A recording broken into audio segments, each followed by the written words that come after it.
लेकिन प्रोटेस्ट पे स्टूडेंट बैठे हुए थे, पेलेट गन क्या देना सही था? प्रॉब्लम यहां आती है कि स्टूडेंट प्रोटेस्ट सीधा ही सीधा आर्म्ड फोर्सेस के साथ टकराव में क्यों आए? प्रॉब्लम यहां है। ये हमारे सिस्टम की कमी है। ये हमारा कॉलोनियल सिस्टम है, ब्रिटिश सिस्टम का। हर लॉ एंड ऑर्डर लाठी चार्ज, अब आर्म्ड फोर्स लाओ। ये गलत है, इसको इस्तेमाल करना, इसका हमको दुरुपयोग हो रहा है। ये मिसप्लेस्ड पॉलिसी है।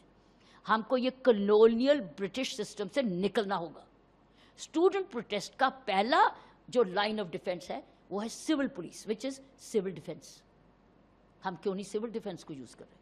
और सिविल डिफेंस तो युवा है, ट्रेंड है, पेड है, हर स्टेट में है। तो पहली लाइन ऑफ सिविल डिफेंस में युवा, मेन एंड वुमेन होंगे और उनके पास कोई लाठी नहीं होगी।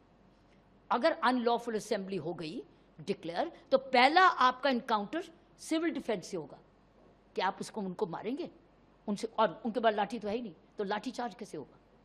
तो आप, इसका मतलब रुकावट है।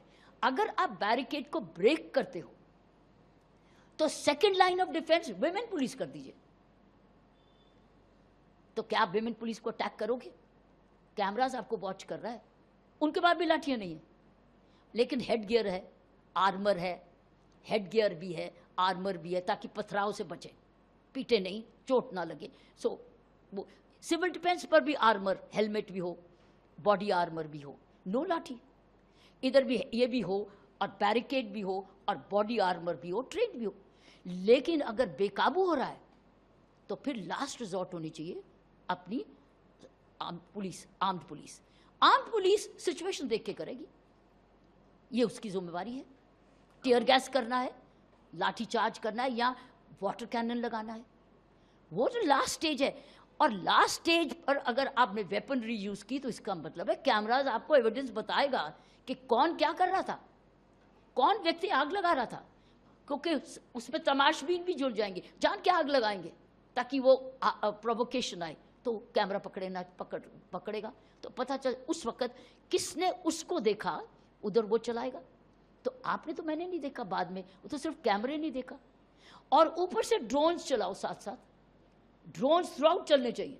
ड्रोन आपको कैप्चर, ऊपर से भी कैप्चर करे, ड्रोन टेक्नोलॉजी का इस्तेमाल नीचे से भी करे, तो आप तो इन दी एंड पता चल जाएगा किसने क्या किया।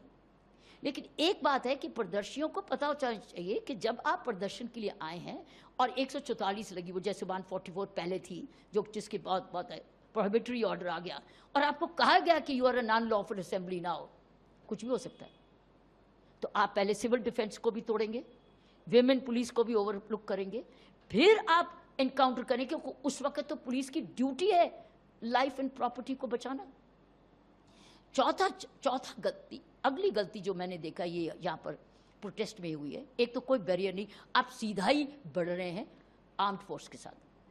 पहले कोई बैरियर नहीं है, सेफ्टी जोन्स नहीं है, जैसे कि बीएसएफ होती है आर्म्ड फोर्सेस पे, ऐसे ही मैं उसी एंगल से मैं ये कह रही थी। चौथी चीज़ है कि हम सीधा प्रदर्शनियों को पार्लियामेंट हाउस के दरवाजे दिखा रहे हैं, डेस्टिनेशन हम पार्लियामेंट हाउस दिखा रहे हैं।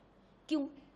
इसको शिफ्ट करो रामलीला ग्राउंड, ये वेन्यू को ये जंतर मंतर, छोटी सी है भीड़, और मार्केट के सामने बिल्कुल है, मार्केट को भी बंद नहीं करना पड़ेगा, मार्केट का सारा बिजनेस ठप हो जाएगा।